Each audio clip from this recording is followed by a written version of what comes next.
Hello and welcome to another week of chess openings with me, Zach Slagaski, as we go over all the main openings that you will learn when playing chess. This week we're going for the Ruy Lopez opening with white. There's so many different variations. It's a very theory heavy opening. So this is going to be a very large series on a bunch of different variations that you will probably encounter when playing the Ruy Lopez as a beginner. This week we're going to start with the Berlin Defense, which is a very common opening you'll see when playing the Ruy Lopez. There's a couple different variations. The main line variation being the Berlin Wall Defense. The second being the anti-Berlin Defense variation, where black can best fight off the Berlin Wall attack. And the third is a couple different sidelines that you might see when playing the Ruy Lopez against the Berlin Defense. So let's start off with what the Ruy Lopez is and how do you set it up? So you first start off with the e4, black will go e5, we go knight to f3, and they will go knight to c6. And this is very common opening that you'll see a lot, which is why the Ruy Lopez is so good, because you'll play a lot of games like this as white with this opening. From here, what we want to do for white is kick this bishop out over here to b5. Instead of going to c4 like in the Italian game, we go to b5, attacking this knight. Now, what happens from this move forward determines the variation of that you will be playing with the Ruy Lopez, and the main line is the Berlin Wall. So to get to the Berlin Defense, what you get is black going knight to f6. From here, you do the very controversial move that you wouldn't necessarily make as white in this position, and it's a castle, leaving this pawn undefended. And the reason is because we don't really need the pawn, and we kind of want, it's kind of like a bait and trap kind of situation. If they do take, what we want to do is kick up to d4 immediately, pressuring this pawn. The knight will kick back, and what we want to do is we want to take the knight with the bishop on c6. They'll take back, opening the d file with the queen. We'll take on e5, kicking the knight out over here to f5, and then we trade queens. This is what's called the Berlin Wall Defense, and it's the main line for the Berlin Defense. From here, you want to go h3. King will go over here to e5, trying to protect itself behind this pawn. We'll develop our knight. They start pushing up to h5. We develop our bishop. They'll bring their bishop to e7, trying to get to castle. We bring out the rook here to d1, while they bring in the bishop out here to e6. We then attack that bishop by moving the knight here to g5, and black defends it by going here to h6, defending this. So what black wants to do here is they want to move this king over here behind the pawns on the king side. We will continue developing our bishop, and this basically finishes the development for white. We're trying to now exchange pieces, find ways to attack. So you might be saying, hey, early on when we push our pawn up to d4, what happens if black takes it? Is that really a bad thing for us? And the answer is no, and we'll show you why here. If they go to the Berlin Defense, we castle, they take the pawn, we push up to d4, and if they take here and e takes d4, we take with the knight. If they exchange, we move the queen, and we got a nice little attack on this knight here. If they bring it back, we put the king in check, and if they bring the bishop, we have the queen over here taking the pawn on g7. The best move is moving this f5 pawn here according to the engine. We take the rook, they move the king, we keep taking up, and after taking this bishop, we keep putting him in check, and as we just keep running him farther and farther away from his base of operations, we check him on f3 with a nice pawn checkmate. So the best thing for black to do is not to take on d4, because it could just lead to disaster for black. Now you're thinking, why should I want to exchange in this variation? Like, what if I want to keep my queen?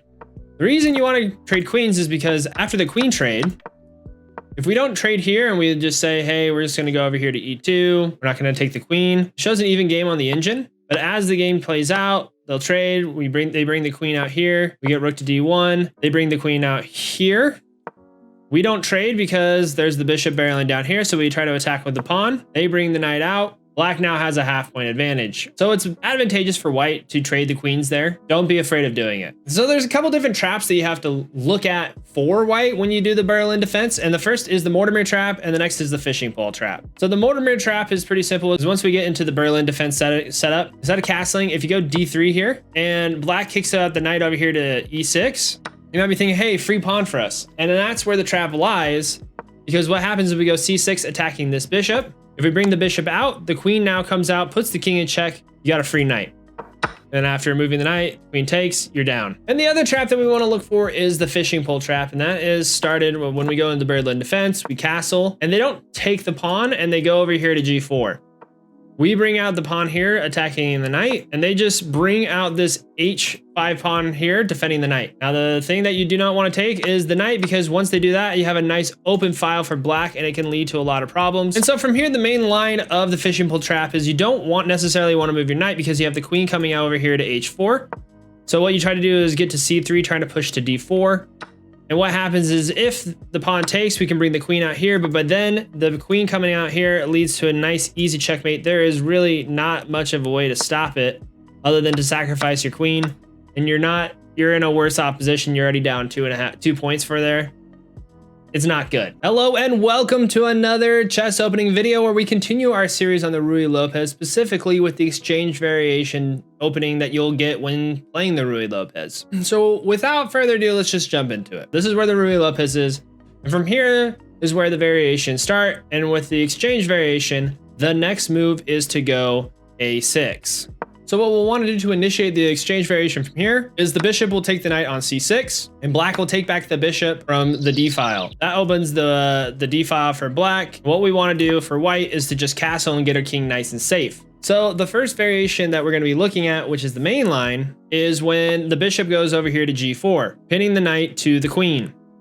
We'll try to unpin it with the bishop, but if they come over here and defend this bishop, we don't want to take this bishop, because what happens is we get another fishing pole trap that we talked about in the Berlin Defense video. So what we'll want to do is we'll want to push up to d3, trying to get some pawn structure going.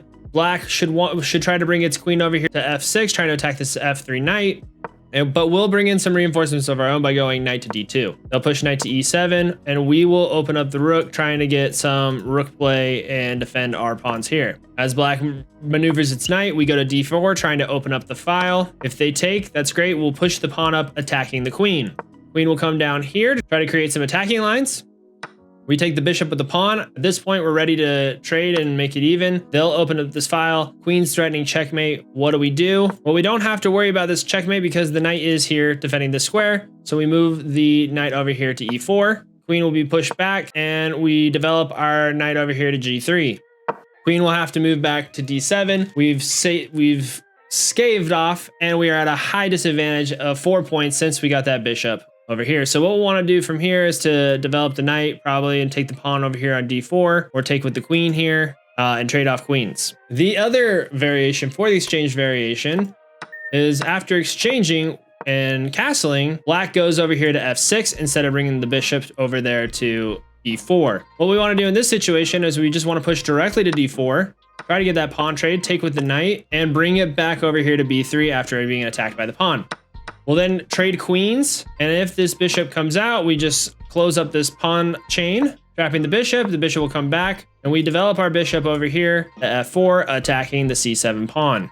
If the pawn comes out here, we'll move over here and attack the bishop here, which will cause it to castle kingside with the rook threatening the rook here. So what we'll need to do from here is to develop our knight and bring in a defender for the rook when we move the knight later. Black will then try to attack the knight. We can bring it back, defending this knight, and we are in a flexible position for white. This is dead even. F6 is a better move for black in the main line for them. So in the exchange variation, you might be thinking, why shouldn't I take the e5 pawn after the exchange happens? This pawn's just kind of sitting here. It's an easy point for me to grab. The reason being is after the exchange, if we take the pawn here and the queen comes out here, it's threatening this knight and the pawn. So all you can do is go back, losing tempo and giving up the pawn to the queen. And after exchange, the king's in a worse position. It can functionally castle after moving the rook here, but you gave up a couple of different moves to get to the same position. So it's best not to take the e5 pawn. Now there's two traps that you need to look out for when playing the exchange variation, and that is after exchanging and castling and then going to f6, you push into d4, and that exchange is that bishop to c5 here is really good for white, because after that, we bring the queen up here to h5. They try to bring the pawn out here to stop the queen, and we just take the bishop. The other trap that we want to look for is after the exchange.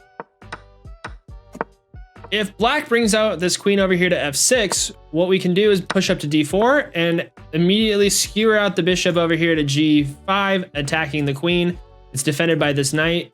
So what black can really only do is move this queen over here to d6. We take with the queen. And if they don't trade with the queens right away, we just keep developing. And after the long castle, we attack the black queen side over here. And there's not really much of a refutation that black has to stop it. Because after going rook to d1, the queen kicks out here because it can't take here, because the knight is defending that piece. And after putting the king in check, it's checkmate. This week, we're continuing our Ruy Lopez series and continuing with the old Steinitz variation of the Ruy Lopez. It's a very common opening that you'll see, especially in the lower levels when playing this. And it starts with going e4, e5, knight to f3, knight to c6, going bishop to b5. And then with the old Steinitz, your opponent will go d6. Now, I don't think if your opponent knows what the Ruy Lopez is, they'll open this up. So this usually comes from an opponent that doesn't necessarily know what they're doing. What we'll do in this video is we'll look at two different variations. The first being when we go to c3 next, and when we go directly to d4 from here. The first we're going to be looking at is when we go to c3 here, hoping to push to d4 later. If white brings out this bishop to unpin this knight here, what we'll want to do is we're going to want to push up to d4 anyways. And as they develop, we take the knight here and attack the pieces. So after the exchange, we take the queens, we take the pawn, they exchange pawns, we castle.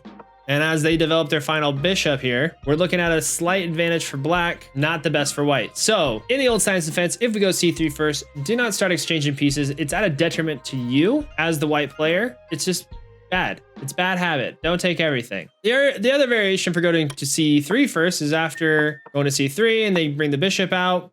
We take there, and instead of taking, we castle right away. If they take the knight on there, that's completely fine. We bring out the rook and we'll attack the knight, causing it to leave. We're still up half a point even after they take that pawn. So it's not too bad for them to take that free pawn. Just continue playing your game as much as possible. The other c3 variation that you might see is after going to d4 and the knight comes out, we castle, and if the bishop goes to d7, we're still up by a whole point here, even though no material has been exchanged. So the best thing that we hope for white is after they develop their pieces out, we have nothing going, we can just play chess from this point on. We're at a good advantage. The other variation that we want to be looking at is if we go directly to d4. So after they go to d6, we push up directly to d4, attacking the center. If they take, we'll take with a knight. If they bring out the bishop to unpin the knight, we can then just bring out our knight here to c3 because we're not too worried about taking here, because what you want to do from there is you will take out the bishop, putting them in check, and then taking the knight there.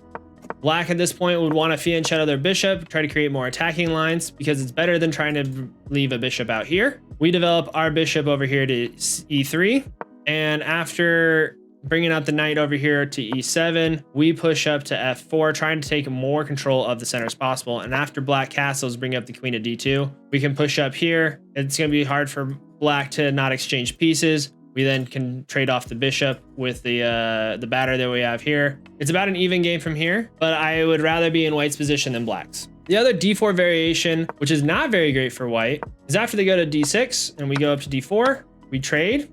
If they unpin the knight and we bring up the bishop over here to e3 to protect the knight, and they start fianchettoing, if we exchange and they take it with a pawn, we want to drop the bishop back.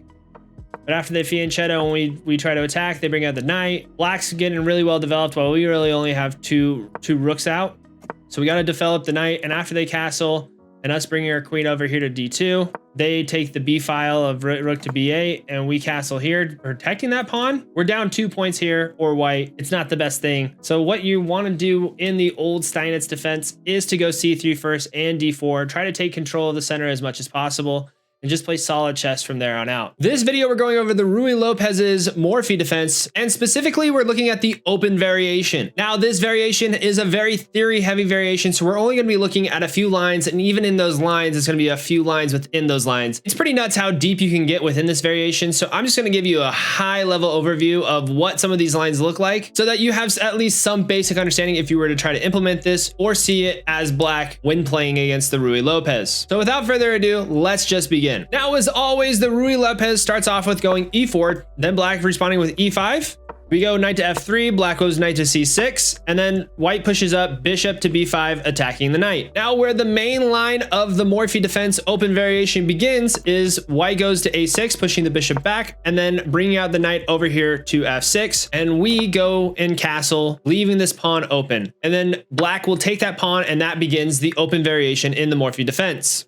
We'll then want to push up over here to d4, attacking the center, and white will start by attacking our bishop, causing him to retreat over here to b3. White then pushes up the pawn, defending the knight in the middle of the board, and we take the pawn over here on e5, allowing this knight to take if they want. Instead, Black pushes up over here to e6. We develop our bishop to e3, and black offers a trade of the bishops on c5. We take that trade, and black takes, but they're now attacking this bishop here. But we don't respond to that much at all by pushing our knight up to c3, because if they take, we just take with the c3 pawn. And the reason we take with the c2 pawn is to make the c file more vulnerable for black. After bringing this rook up, we're attacking here, and this knight is undefended. We can also bring the queen and check the king, leaving this rook open. There's a lot of different attacking possibilities for white in this main line opening. Another line of the main line that we want to look at is after everything happens, we castle, they take the pawn, we push it to d5, they attack the bishop, and we drop back.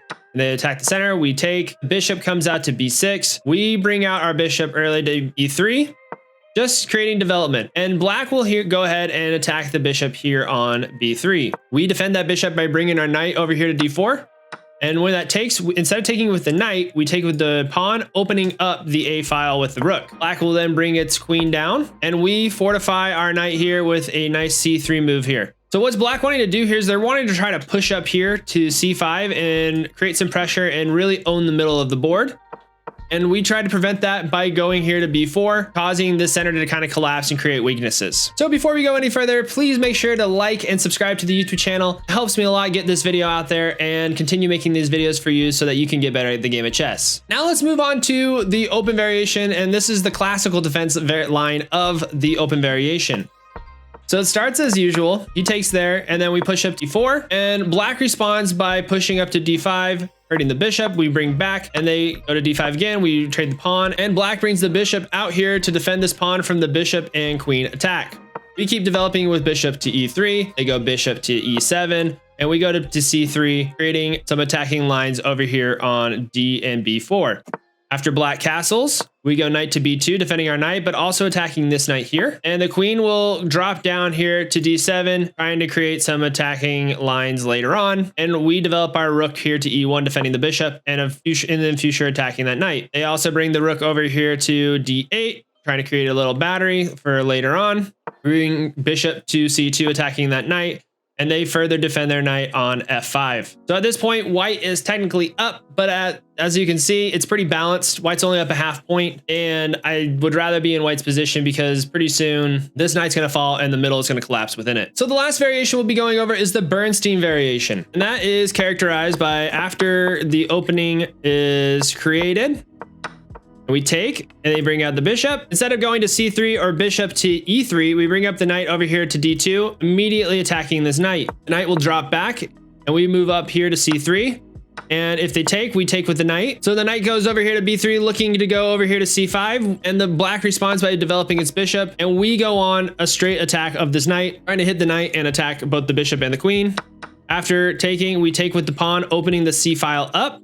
And if they push over here to a5, we go queen to c2, trying to place the king in check and creating some disturbance for black there. Another line of the Bernstein variation is as follows. After we set everything up, the knight here is attacking the knight here on e4. As it moves over to attack the bishop, we go to c3. They push up here to d4 instead. We'll want to just trade off bishops. They take with the knight, and we take the pawn, controlling the center. And after the knight takes here, we don't take back because all it does is develop a queen. So what we do is we go ahead and push to a4, trying to attack this pawn and create more disruptions in black's line, trying to prevent a c5 push later on. After developing the bishop and attacking this knight even further, we take with the pawn, and if they take, we take, and they take with the queen. We're in a nice long diagonal. But white is up here about 1.5 points, and so what we want to do is we want to take the knight over here on d4, and if they take there, take the queen, and we skewer both the knight and the bishop. So one of these probably will have to fall. Bishop will probably move here, but even then we then have the g7 take, creating more issues for black as time goes on. So this line of the Bernstein is very good, and one that you should remember as you're playing the open variation. We continue with the Ruy Lopez, and we're going to look at the classical defense. This would be a very common opening that you see as white, and something that I think black, when they do play, is at a disadvantage. There are three main lines that we're going to go over. The first being the central variation, which is the main line of the classical defense. The second is on the fourth move when we castle, and on the third variation is when we, on the fourth move, take the pawn on e5 with our knight. So without further ado, let's begin. So like the Ruy Lopez, every time it starts off with e4, e5, we go knight to f3, they go knight to c6, and we push up bishop to b5, attacking this knight. Now the classical variation begins when black responds with going bishop to c5, just further developing its bishop, threatening us to take that knight. We're not going to take that, obviously. We're going to push up to c3 instead, looking to take control of the center of the board. They go knight to f6, and we push over here to d5, attacking both the pawn and a bishop. And after we exchange pawns, bishop will move over here to b4, attacking the king and putting it in check. Now the best thing for us to do in this situation is go bishop to d2, trading it off, moving with our knight, defending this pawn so we can no longer get the free pawn there. After they push to e5, we just push up here to e5, causing the knight to move over here to e4. We want to make sure that we don't take this knight over here on e4, because if you do and the pawn takes, there's not a good spot for the knight to go to, because if we go here, the queen gets a free pawn on the d4 square, so knight can only go to here to g1, slowing the development of your pieces. The other central variation line that we want to go over is when we go to c3 and they bring the knight out, we go here. Instead of taking here on d4, what you want to do instead is you want to push up to e5, forcing the knight to move here. This opens up a lot more possibilities for white and a lot more attacking lines, because that after they move there, we can move the pawn up, further centralizing our middle. And after the bishop puts us in check, we take these and we clear up the middle, and we have a strong command of the center of the board. That's the best case scenario for the central variation. The other line is after pushing up and they take, we push up and the knight drops in, we can just castle instead. And when the pawn takes here on d3, we move the queen up here, attacking here and here. This pawn's under threat. White is looking to attack as well with going bishop to c4 and going to possible checkmate here. So if you're black in this position, the best move for you to do is actually take here, attacking the queen, because if they go here, then we go here. And if that queen moves up here, it's not as threatening because they can just move here and further protect this pawn. And the last line of the central variation that we'll be going over is after we take the center and they take, when we push up, the knight moves, instead of going to e4, they go to d5 instead. In this situation, we still take the pawn and we trade the knights. After the queen comes out here, we just push up g4, stopping this line of attack on the queen. And after the pawn comes over here to attack the bishop, you can move the bishop over here to c4. You can go to d3, e2. There's lots of different possibilities that you can go with. But in this situation, it's pretty even with white with a slight advantage. Now, before we go any further, if you would please like and subscribe to the YouTube channel, I'd highly appreciate it. And it just means a lot to me, you know? So the next variation of the classical defense is when on the fourth move, we just castle.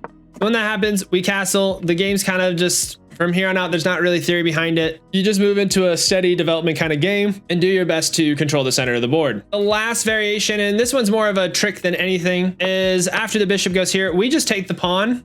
And when the knight takes, we push the pawn up here to the center at d4, attacking both the knight and the bishop, winning one of them in the process. This is very much like the Frankenstein Dracula variation that we see in the Alekhine defense when white goes to knight to c3. And so based on how they react there's a lot of different lines to go on, but this is something that you should know if you want to mix up your games a little bit. This video, we're going over the Cozio Defense, which is not a line that you will see very often, but it's still something you'll see about 1 out of every 20 times. So it's best to know what is the best thing you can do in the early game so that you have a better chance of winning. So without further ado, let's begin. So as always, to start off with the Ruy Lopez, it starts with going e4 to e5, knight to f3, knight to c6, and then going bishop to b5, attacking the knight. Now, how you get into the Cozio defense is when black goes knight to e7, backing up the knight here, just in case you do take. So in this video, we're going to go over 3 different sections of the Cozio defense. The first being the main line, the second being the Paulson variation, and the third being a couple different sidelines that you might see when playing the Cozio defense. So for the main line, what it is, it's a very long theory-driven kind of opening, but we castle. They bring out the pawn over here to g6, looking to fianchetto the bishop. We go c3, they push bishop to g7. We then go to d4. They then take the pawn on d4 with the e-pawn. We take on from c to d4. And they push d5, and we take the d5, attacking that knight. They'll then take with the knight here, no longer defending this piece, and we go rook to e1, threatening the king, causing the bishop to come out, and then we attack the queen once more, picking the bishop over here to g5, fortified by that knight. Queen will drop down to d6, and we develop our knight right here to d2. Black then castles. We go knight to e4, they go queen to b4, attacking that rook and also attacking the b2 pawn and the b5 bishop. We take the knight on c6. They then take our bishop with the b pawn, and we push up the queen, trying to attack that c6 pawn up ahead, and they develop their rook over there on e8. We drop the bishop over here to d2, attacking the queen. They move the queen over here to b6. We then move the knight over here to c5, and after they move to b5 here, we can push up our knight, fortified by this d4 pawn. And after they go in rook b8, we see that we're all developed here. White's got a slight developmental disadvantage, but white is up half a point and is looking to capitalize that in the game moving forward. So before we move on to the next variation, if you could drop a like on this video, I would be super grateful, as it helps me with the YouTube algorithm and all that jazz that you hear from every other YouTuber. And I won't bore you anymore with the details, but let's just move on to the next variation. The next variation is the Paulson variation. It goes as follows. After going to the Cozio Defense, we push up knight to c3, and after they start to fianchetto the bishop, we push up directly to d4. After taking, we move up the knight here to d5, and after they fianchetto the bishop, we develop our bishop on b5, making sure that this knight doesn't want to move because it's now pinned to the queen. After black tries to get rid of the bishop, we then push the bishop up, attacking that bishop. And after that, we take the bishop here on f6, putting the king in check. They have to move. We castle, and we're in a better position. We're about 0.2 ahead on the engine, but black is no longer able to castle their king, and they're in a little bit worse for wear kind of position from here on out. Next, we're going to go over a couple different sidelines that you might see in the Cozio variation. So after they go into that, we go into knight to c3, and they go knight to g6. This usually isn't the best move, I would say, for black. Yeah, sure, they got two defenders of this pawn, but after we push up to d4, the pawn loses all the defenders, and after developing this knight, they kick out the bishop. We can then defend the knight there, and after trading pieces, black castles. We go bishop to e3, they go d6, we castle ourselves, and white is up more than half a point at this point. So we can take here, we can continue developing the bishop, we control the center of the board, and we're way more developed than black is at this point. Another sideline is, after going to the Cozio Defense, we go c3, instead of going knight to c3, and after they try fianchetto, we just castle right away. They fianchetto the bishop, and we strike the middle, trying to take control of it for ourselves. At this point, we're still up 0.7 from the last sideline variation. Still better for white. And the last sideline variation we're going to want to look over is we go c3, they go d6. We then try to take the center for ourselves, and they develop their bishop. We castle, they go knight to g6. We go to d5, attacking that bishop, kicking it out, undeveloping the knight, and then trading bishops. After this, we're about half a point up, 0.6 according to the engine. It's still really good for white. We control the center of the board, and we have a lead of development on black. So if you like that video, please like and subscribe to the YouTube channel. I also stream on Twitch over at twitch.tv/ZachSlegowski, where I play all these variations and take what I learned from my play in that stream and distill it into a nice little 5-minute video for you. Have a great rest of your day. Bye.